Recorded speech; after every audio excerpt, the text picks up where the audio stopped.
Donc, pour en revenir à la Bible, ou à la Torah, ou au Coran en partie, puisque le Coran, je répète, a picoré un peu partout dans la Torah et dans l'Ancien Testament, et voire même dans les Évangiles. Alors, moi, je suis très sceptique. Mais je crois en la particule originelle. Nous sommes particules élémentaires originelles. Nous sommes Dieu. Pas seulement Jésus-Christ, nous tous. Je le répète encore une fois, le Messie est en nous. Dieu est en nous. Tout est constitué de la même particule élémentaire originelle. Alors, pour en revenir aux religions, mais pas seulement le Coran, la Torah et la Bible, mais toutes les religions, toutes, elles se retrouvent même là-dedans. Et on retrouve ces trois religions dans toutes les autres religions. C'est dit différemment, tout simplement. Mais les vérités scientifiques, physiques, mathématiques, métaphysiques, se retrouvent partout, car ce sont des réalités scientifiques qui sont exprimées chacune, à leur manière, à des périodes différentes, selon les cultures de chaque pays, de chaque région du monde. Alors, en étant sceptique, très sceptique, et en lisant, c'est quand même un livre d'histoire, c'est des témoignages de nos ancêtres, et il faut faire le ménage là-dedans, il faut faire le tri. Pour ma part, Abraham est un imposteur. Il a voulu sacrifier son fils sur un bûcher ardent, brûler son fils pour prouver sa foi en Dieu. C'est un truc archaïque, ça. C'est les Aztèques et les Mayas qui faisaient ça. Il est brûlé en sacrifice, ils brûlaient leurs enfants en sacrifice pour le dieu soleil, quelque chose comme ça. Le dieu soleil, à l'époque, il y avait le dieu soleil, il y avait plein de dieux, plein. Mais même en Palestine, il y avait le dieu Mélek ou Moloch. Regardez, vérifiez sur Google. J'invente rien. En Palestine, les Palestiniens, les ancêtres des Palestiniens actuels, vénéraient Mélek, Moloch, M-O-L-O-C-H. C'est un être humain avec une tête de taureau. Les ancêtres des Palestiniens, ils vénéraient Moloch, le dieu Moloch, les Palestiniens. Mais pas que, partout dans le monde, il y avait des trucs aberrants. Vérifiez. Donc, les ancêtres des Palestiniens sacrifiaient leurs enfants au feu. Ils les brûlaient. C'était leur façon, à eux, de vénérer leur dieu Moloch, en leur prouvant leur foi. Ils sacrifiaient, ils offraient leurs enfants au feu. Ça a dû rester dans l'ADN des Palestiniens, jusqu'à aujourd'hui. Mais pas que les Palestiniens, les Juifs aussi, mais même les chrétiens, les Gaulois, les Africains, les Asiatiques, les Indiens d'Amérique, les Hindous, les Indiens d'Inde, mais partout, même les Esquimaux. Chacun avait sa façon de vénérer son Dieu ou ses dieux. Et c'est resté dans l'ADN. Eh oui, c'est resté dans l'ADN. Nous sommes encore dans le sacrifice, dans le meurtre. Nous sommes morbides. Bref, nous avons vu que Moïse, pareil, pour cadrer toute la population, ils étaient je ne sais pas combien de milliers, il a dû inventer cette histoire de monter sur la montagne. Il a fait croire qu'il parlait à Dieu alors qu'il se parlait à lui-même. Il a écrit lui-même les tables de loi et il a dû réfléchir. Il a médité longtemps pour faire tout ça. Il est redescendu au bout de 3 semaines, et comme je vous l'ai dit dans une vidéo précédente, avec soi-disant les tables de loi que Dieu a écrites pour lui, c'est lui qui les a écrites. Il a mis 3 semaines à faire ça, avec des cailloux. Si c'est vrai, mais même ça, s'il faut, c'est pas vrai. Tout ça, c'est une invention ou des inventions pures par les scribes, par les mecs qui écrivaient à chaque période. Parce que, certes, beaucoup de choses ont existé. Et certaines peuvent se vérifier, elles sont justes. Mais il faut faire le ménage. Comment pouvions-nous, car ce sont nos ancêtres à tous, c'est pas pour dénigrer les juifs ou les musulmans ou les chrétiens ou toute autre religion. Nous avons tous la même origine atomique, particules élémentaires originelles. Les conséquences de notre ignorance se font ressentir à l'échelle de l'humanité. C'est de la physique quantique. Bref, il est redescendu, comme je l'expliquais dans une vidéo précédente, il a fait tuer 4000 juifs, bon, parce qu'il vénérait le veau d'or.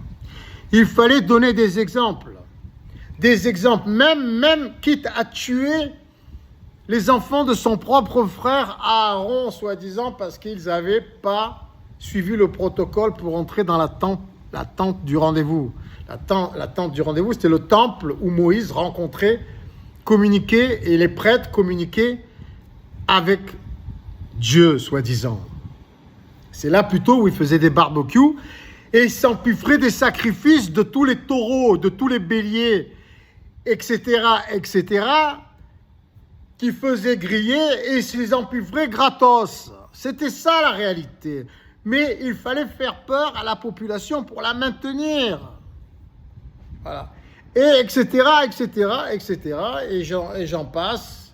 Et c'est pareil pour David, et c'est pareil pour Salomon, le roi Salomon, etc. Et Jésus, nous n'en savons rien, mais peu importe. Le résultat est le même, qu'il eût existé ou pas, que ce fût un enfant directement créé par Dieu,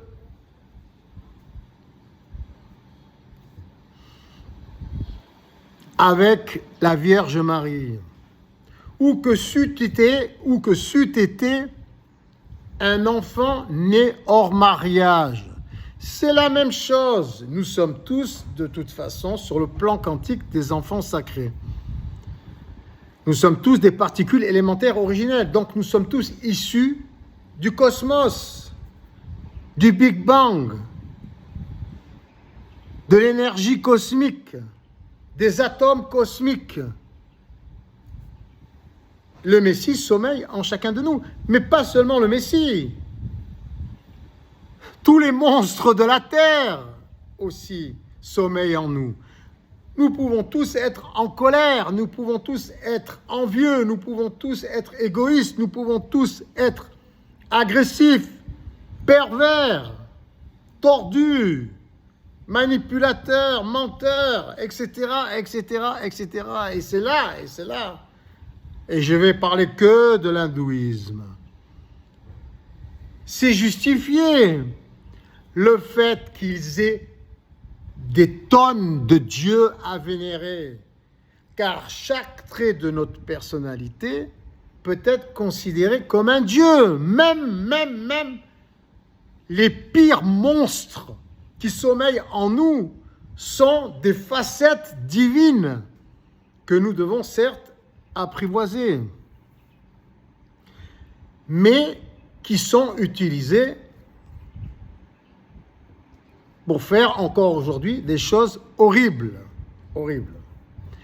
Donc, quand vous pleurez au sujet des Palestiniens, quand vous pleurez au sujet des Africains, des Russes ou des Ukrainiens ou des Asiatiques ou des Mexicains, etc.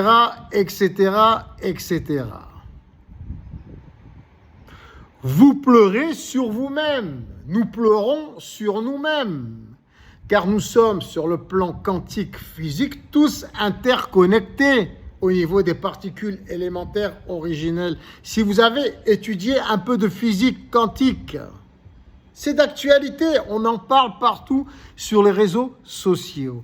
Il faut adapter nos religions sur cette réalité physique, quantique, mathématique. C'est simple. Et là, nous comprenons, nous interprétons justement, plus justement, toutes les religions.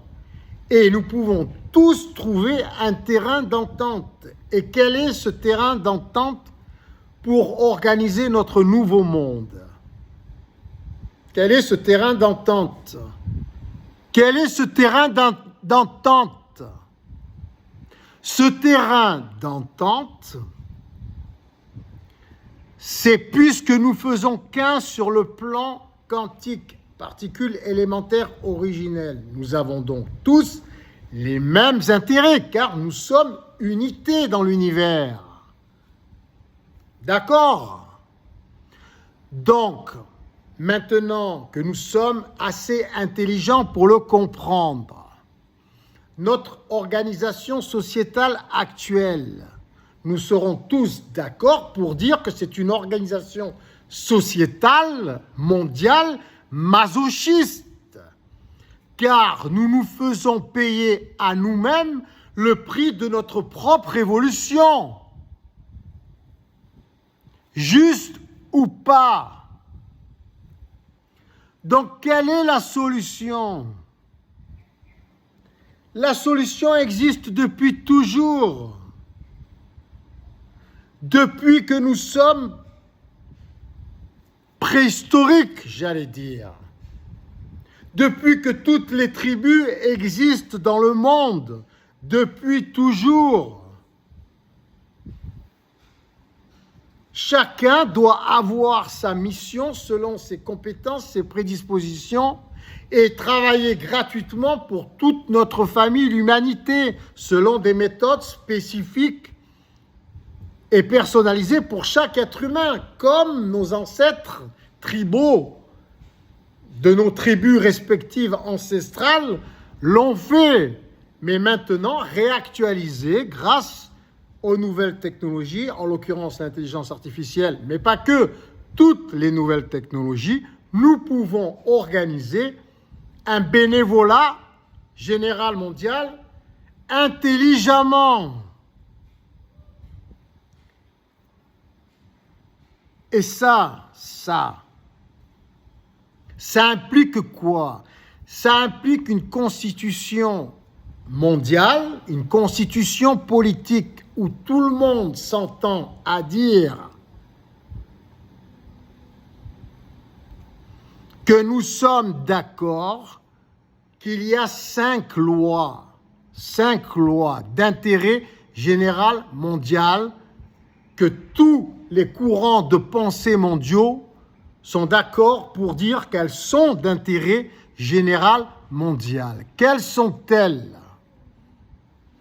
Respect de l'être humain, des enfants, des femmes et des hommes. Respect de l'animalité, des animaux.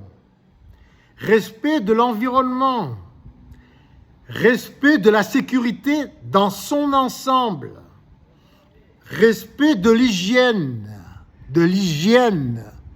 Nous serons tous d'accord à travers le monde pour dire que ces 5 lois et leurs extensions, que nous pouvons tous suggérer et voter en temps réel sur Internet, sont d'intérêt général mondial.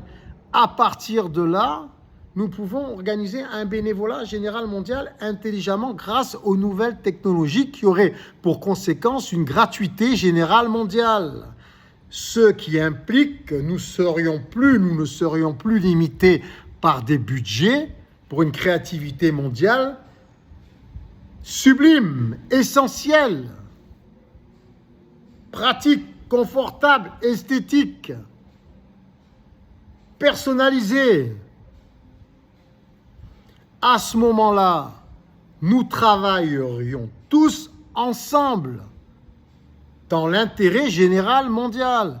Nous mettrions tous en commun ce que nous avons pour le partager gratuitement, seulement ce qu'il y a de meilleur. Et le reste, nous pouvons le transformer, le recycler, etc., etc., etc. Mais ça implique aussi quoi? Ça implique aussi que toutes les polices du monde, toutes les armées du monde travaillent en collaboration pour se battre, pour lutter contre toutes les injustices et les inégalités mondiales. Lorsqu'il y a une injustice, lorsqu'il y a une agression, lorsqu'il y a violence, mais ça peut être aussi catastrophe naturelle. En Afrique, par exemple, toutes les armées du monde, voire même les polices, celles qui sont disponibles, travailleraient ensemble pour venir en aide aux Africains, comme aux Asiatiques, comme aux Sud-Américains, comme aux Nord-Américains, comme aux Européens, comme à l'Asie centrale et au Moyen-Orient. À tout le monde, toutes les polices, toutes les sécurités civiles, toutes les armées du monde viendraient immédiatement au secours de ceux qui en ont besoin, dans les meilleures conditions et gratuitement, selon des méthodes spécifiques. C'est ça le bénévolat général mondial. C'est la seule alternative possible, valable, valide, aux yeux, au regard de ce que nous sommes vraiment, c'est-à-dire Dieu, pour ceux qui l'appellent comme ça, l'esprit céleste, l'esprit cosmique, matérialisé en être humain. Nous sommes l'univers. Donc travaillons tous ensemble pour notre univers, pour notre famille, l'humanité, pour notre humanité. Vous pouvez toujours former des partis politiques en Occident qui véhiculent cette idée, ce programme. Certes, vous aurez besoin des 500 signatures. Et ça, c'est la pire des injustices. Car n'importe qui, n'importe quel déficient mental a le droit de se présenter aux élections présidentielles en tant que citoyen, en tant qu'être humain. Et l'obligation d'obtenir ces 500 signatures bloque le processus d'évolution positive de l'humanité. Car tous les partis politiques sont considérés comme des familles hermétiques qui donnent la priorité à leur parti politique, à leur famille politique, à leur groupe, à leur secte, à leur association qui nous divise à tous. C'est à ça qu'il faut dire stop. Chacun est en droit, en tant que citoyen, de se présenter aux élections présidentielles et de présenter son programme politique. Ça, c'est la plus grande injustice. Et il faut se battre, il faut manifester pour cela. Ce n'est pas normal. Chacun a le droit de se présenter aux élections présidentielles.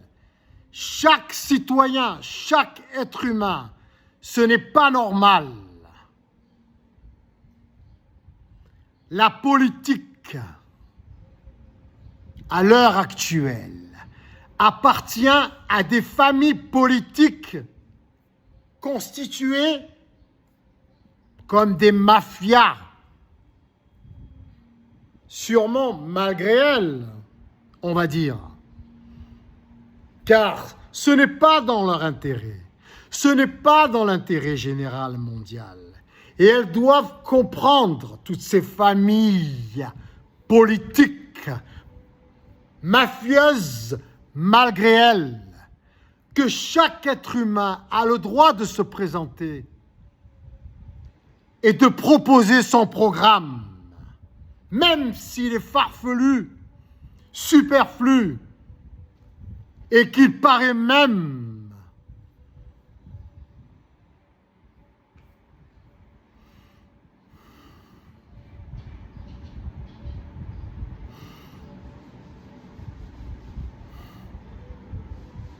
utopiste, avant-gardiste. C'est notre droit à tous. Bénévolat général mondial organisé intelligemment.